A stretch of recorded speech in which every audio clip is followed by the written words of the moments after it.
और अब आगे बढ़ते हैं और भारत की राजनीति की बात करते हैं, जहां पर नेता प्रतिपक्ष और कांग्रेस सांसद राहुल गांधी ने दावा किया कि उनके खिलाफ ईडी रेड किए जाने की प्लानिंग हो रही है।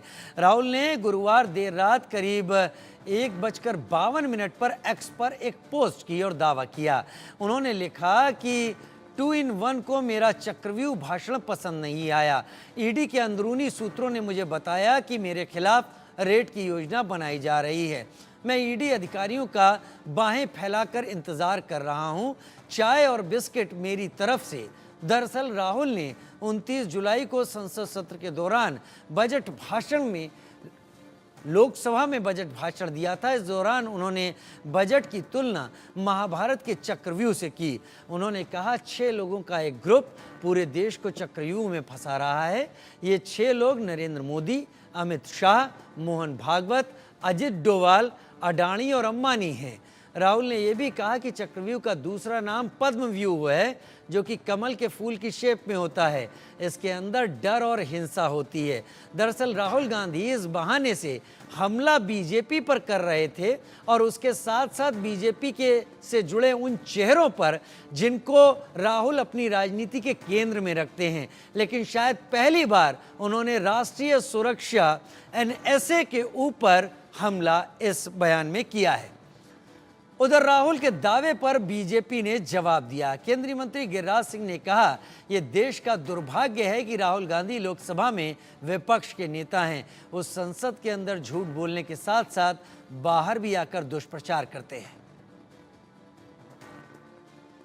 समझता हूं देश का दुर्भाग्य है जो राहुल गांधी संवैधानिक पद पर LOP हैं। सदन चल रहा है, सदन के अंदर तो झूठ बोलते ही हैं, सदन के बाहर भी भ्रम फैलाने का काम किए हैं। उन्हें चुनौती देता हूं कि वो बताएं कि कौन अधिकारी उनको फोन किया है।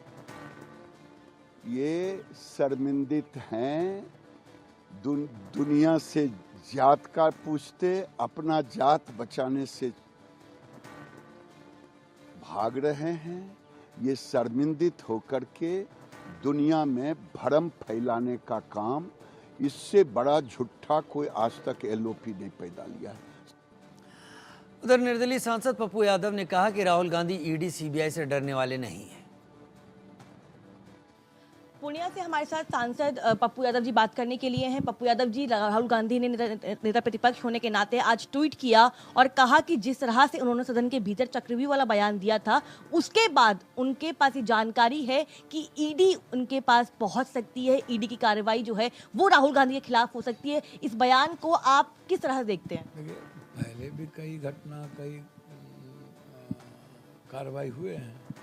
कार्रवाई तो ईडी CBI का तो निजी हमले के साथ ही ना, जब भी कोई विपक्ष पर होता है। अब शरद पवार जी के लिए अलग कानून है, अजीत पवार जी के लिए अलग कानून है, ठीक।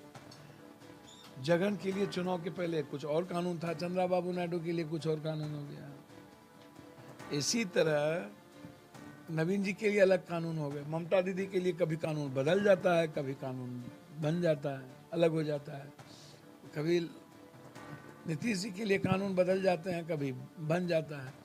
तो जो तरीके हैं ईडी CBI के, बिल्कुल एक स्टूल बन चुका है। यदि आप किसी सत्ता में उच्च शीर्षक पर बैठे लोगों के खिलाफ कोई बात करते हैं, या संविधान लोकतांत्रिक मूल्यों की रक्षा की बात करते हैं, या आप देश की आवाज़ बनते हैं, या आप देखिए राहुल गांधी जी जब मौत से नहीं डरते हैं तो आप किससे वो डरेंगे, किस चीज़ से डरेंगे? आपको लगता है कि राहुल गांधी और जो शहादत जिस परिवार की हुई है इस देश के लिए, वो कभी डरेगा? ईडी CBI छोड़िए, 20,000 किलोमीटर जो देश की आवाज़ वो लगातार चल रहे हों, तो वो डर नाम की चीज़ तो ख़त्म। उधर राहुल के दावे पर शिवसेना उद्धव बाला साहब ठाकरे सांसद प्रियंका चतुर्वेदी ने कहा कि एजेंसियों के जरिए बीजेपी अपना एजेंडा चला रही है। उनको ये जानकारी मिल रही है कि ईडी के ऑफिशियल्स फिर से उनके यहाँ पे छापा दे सकते हैं। तो वो यही है, जब जब सरकार डरती है ईडी, IT और CBI को आगे करती है। तो इस तरीके से मिसयूज़ जो हो रहा है, हम बार बार इसी की बात कर रहे हैं, इसी के ऊपर चर्चा हो रही है कि कितना ये सरकार ईडी, आईटी और सीबीआई के हवाले से अपना एजेंडा चलाती रहेगी। तो उन्होंने यही जानकारी दी है कि उनको पता चला है इस बारे में, और अगर ईडी ऑफिशियल्स आते हैं तो आइए कार्रवाई करिए। इसी तरीके से आपने महुआ मोइत्रा के साथ किया, ऐसे ही आपने संजय राउत जी के साथ किया, ऐसे ही आपने संजय सिंह जी के साथ किया, ऐसे ही आपने हेमंत सोरेन जी के साथ किया, ऐसे ही आपने अरविंद केजरीवाल जी के साथ किया जो अब तक रिहा नहीं हो पा रहे हैं, मनीष सिसोदिया के साथ हुआ है, सत्येंद्र जैन के साथ हुआ है। तो ये जो कार्रवाई चल रही है, ये सिलेक्टिव कार्रवाई, वो दिखाता है कि ये सारी जो एजेंसीज हैं उन्होंने अपने घुटने इस सरकार की तरफ टेक दिए हैं। उधर दिल्ली सरकार में मंत्री गोपाल राय ने राहुल के दावे का समर्थन किया और कहा कि बीजेपी विपक्ष के लोगों को टारगेट कर रही है। बीजेपी ने चुनाव के रिजल्ट से सबक नहीं लिया है। बात को प्रमाणित कर रही है कि भारतीय जनता पार्टी अपने तानाशाही पूर्ण अभियान को लेकर के वो आगे बढ़ने की तरफ अपने जिद पर अड़ी हुई है। लोकसभा चुनाव से पहले देश की जनता ने जनादेश दिया भाजपा को कि देश के लोगों को लोकतंत्र की, संविधान की हत्या पसंद नहीं है। विपक्ष के लोगों पर जिस तरह से टारगेटेड तरीके से एजेंसियों का दुरुपयोग हो रहा है वो पसंद नहीं है। लेकिन चुनाव परिणाम से भी सबक सीखने की जगह जिस तरह से आज पूरे देश के अंदर एक चुना हुआ मुख्यमंत्री अरविंद केजरीवाल को उन्होंने जेल में रखा हुआ है। ट्रायल कोर्ट ने जमानत दे दिया, सुप्रीम कोर्ट ने जमानत दे दिया, फिर भी सीबीआई का कांटा फंसा करके उनको जेल में रखा गया है। और अब देश के विपक्ष के नेता हैं राहुल गांधी जी, उनके खिलाफ अगर षड्यंत्र भाजपा फिर शुरू कर रही है तो ये इस बात का प्रमाण है कि भाजपा अपने तानाशाही की जिद पर अड़ी हुई है, संविधान की हत्या की जिद पर अड़ी हुई है। उधर लोकसभा में बजट सत्र के दौरान एक अलग ही नजारा देखने को मिला। दरअसल केंद्रीय सड़क परिवहन राज्य मंत्री अजय टम्टा लोकसभा में सांसदों के सवालों का जवाब दे रहे थे। प्रश्नोत्तर काल के दौरान करौली धौलपुर से सांसद भजनलाल जाटव ने अपने सवाल पर आए जवाब को लेकर मंत्री अजय टम्टा को घेर लिया। उन्होंने सवाल किया कि किसी भी सड़क को राष्ट्रीय राजमार्ग घोषित करने के नियम क्या हैं। सवाल मंत्री को समझ में नहीं आया। अजय टम्टा जब जवाब देने के लिए खड़े हुए तो उन्होंने कहा, लोकसभा सदस्य ने महाराष्ट्र से संबंधित सवाल पूछा है। इस पर विपक्ष की ओर से कहा गया कि महाराष्ट्र नहीं, राजस्थान। ओम बिरला ने भी उन्हें टोका। थोड़ी देर तक मंत्री सवाल ही समझते रह गए। ऐसे में ओम बिरला ने उन्हें बिना जवाब दिए बैठा दिया। भजनलाल जाटव, मंत्री महोदय से पूछना चाहूंगा कि राष्ट्रीय राजमार्ग घोषित करने के आपके मापदंड क्या हैं?